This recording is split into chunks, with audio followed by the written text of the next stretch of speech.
아모스 3장 1절부터 8절 말씀입니다. 이스라엘 자손들아, 여호와께서 너희에 대하여 이르시는 이 말씀을 들으라.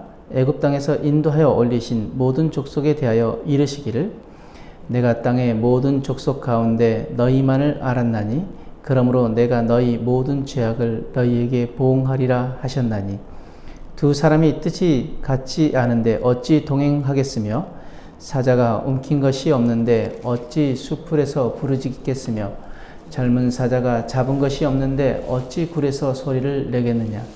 덫을 땅에 놓지 않았는데 새가 어찌 거기 치이겠으며 잡힌 것이 없는데 덫이 어찌 땅에서 튀겠느냐. 성읍에서 나팔이 울리는데 백성이 어찌 두려워하지 아니하겠으며 여호와의 행하심이 없는데 재앙이 어찌 성읍에 임하겠느냐. 주 여호와께서는 자기의 비밀을 그 종 선지자들에게 보이지 아니하시고는 결코 행하심이 없으시리라. 사자가 부르짖은즉 누가 두려워하지 아니하겠느냐.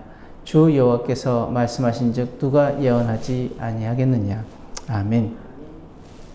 오늘 말씀의 내용은 이스라엘이 하나님의 심판을 받게 된 그 이유와 그리고 선지자 아모스가 예언의 메시지를 전하게 된 이유를 여러 수사학적 질문을 통해서 설명하고 있는 내용입니다. 오늘 말씀 통해서 우리는 무엇을 깨달아야 할까요? 먼저 1절, 2절 말씀에 이스라엘을 향한 하나님의 사랑은 특별했습니다. 하나님은 그들을 사랑하여 자기 백성을 삼으셨다는 사실을 출애굽을 통해서 역사적으로 증명하셨습니다.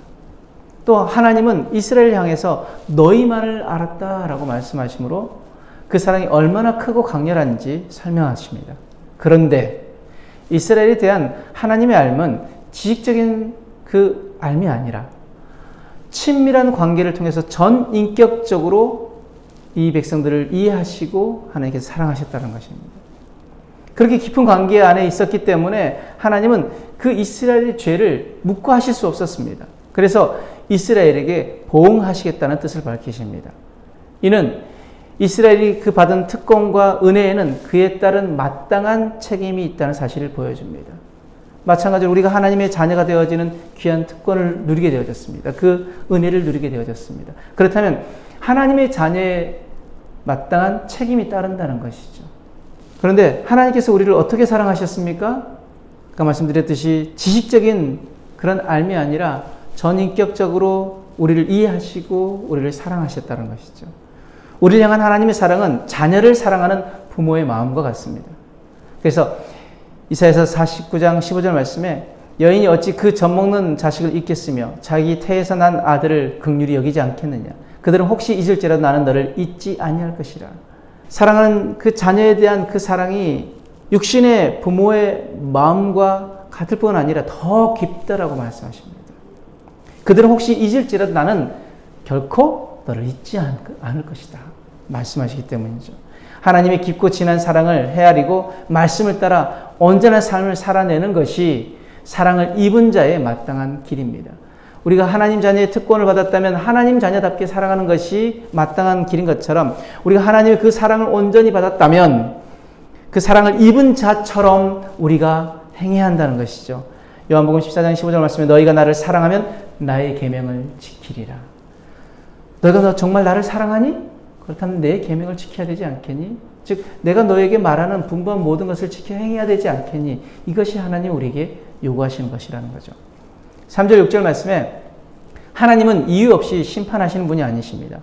두 사람이 함께 길을 걷는다면 서로 간에 약속이 있었기 때문이고 사자가 만족에 기어 부르짖는다면 먹이를 잡았기 때문일 것이고 새가 덫에 걸렸다면 누가 덫을 놓은 것일 거고 성읍에 재앙이 임했다면 여호와께서 재앙을 내리셨기 때문이라는 것이죠. 이처럼 모든 현상에는 원인이 있듯이 하나님의 심판에도 이유가 있습니다. 하나님의 심판을 촉발한 것은 무엇입니까? 바로 이스라엘의 죄였습니다. 죄로 인한 하나님의 징계임을 깨달았다면 빨리 돌이켜야 삽니다. 내 삶에 하나님의 징계로 인한 고통이 찾아올 때 우리는 그 고통에 어떻게 반응하고 있습니까? 그저 아프고 힘들다고 아우성치고 불평하고 원망만 하고 있지는 않습니까? 내 고통의 원인이 무엇인지 분별하고 만약 하나님을 잊어버렸거나 하나님을 떠남으로 인해서 나에게 닥쳐진 그 고통이라면 빨리 돌아와야 삽니다. 그리고 그 고통을 통해 깨닫게 하시고 아직도 나를 기다리고 계시는 그 하나님 아버지의 마음을 알고 우리는 감사해야 합니다. 왜요? 우리를 사랑하시기 때문에 우리에게 고통을 주어서라도 그곳에서 돌아오게 하시는 하나님 아버지의 마음을 우리는 알아야 한다는 것이죠. 그리고 그 사랑을 우리가 알고 감사해야 한다는 것이죠. 내게 닥친 고통과 위기는 온전히 하나님을 바라보고 찾게 만듭니다.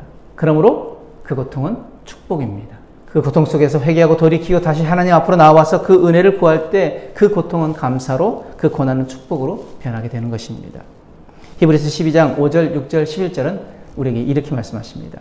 또 아들들에게 권하는 것 같이 너에게 고면하신 말씀도 잊었도다. 일렀을 때 내 아들아 주의 징계하심을 경히 여기지 말며 그에게 꾸지람을 받을 때 낙심하지 말라.